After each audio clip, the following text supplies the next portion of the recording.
Anak laki-laki itu mengulurkan lengannya dan membiarkan serigala menggigitnya. Temannya segera mengambil senjata untuk menolong, tetapi anak itu segera menghentikannya. Serigala itu juga ketakutan. Anak itu menjelaskan bahwa serigala itu tidak benar-benar menggigit. Pemandangan ini membuat temannya terkejut. Suatu hari anak itu berjalan ke dalam hutan dan melihat seekor serigala di belakangnya. Tetapi ia tidak merasa takut. Saat ia melihat serigala itu pergi, tiba-tiba seekor beruang muncul dari belakangnya. Anak itu segera melarikan diri dari beruang coklat yang mengejarnya. Saat itu, anak itu bersembunyi di tumpukan kayu di depan. Tetapi beruang coklat itu tidak mau menyerah. Beruang itu mencoba menggali lubang lalu mengaum ke dalam dan mencakar anak itu dengan kukunya. Lengan anak itu pun tercakar.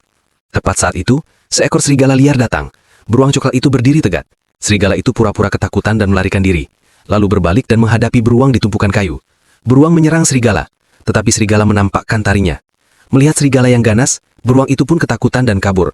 Serigala itu menoleh untuk memastikan kalau anak itu selamat, lalu berlari pergi. Keesokan harinya anak itu memulai perjalanannya dan menemukan serigala itu berdiri sendirian di tepi sungai. Sebagai tanda terima kasih, anak itu meninggalkan sepotong daging kering. Kemudian serigala itu ditangkap dan dibawa ke arena. Suatu hari saat pertarungan berlangsung, serigala itu digigit lehernya oleh lawannya. Tetapi anak itu muncul lalu menggunakan tongkat kayu untuk membuka mulut anjing itu. Akhirnya ia menyelamatkan serigala tersebut. Anak itu membalut luka serigala dan merawatnya. Untuk menjaga serigala itu, ia dan temannya membawanya pulang. Namun serigala itu sangat waspada. Anak itu mendekat dengan hati-hati dan melepaskan rantainya, tetapi tanpa sengaja tangannya digigit. Anak itu tidak memarahi serigala. Hingga suatu hari, anak itu mengajak serigala berjalan-jalan dan mendapati bahwa serigala itu menerima makanannya dan bahkan membiarkannya mengelus kepalanya. Setelah beberapa lama hidup bersama, akhirnya serigala dan anak itu menjadi sahabat baik. Suatu hari serigala mengikuti anak itu masuk ke dalam tambang.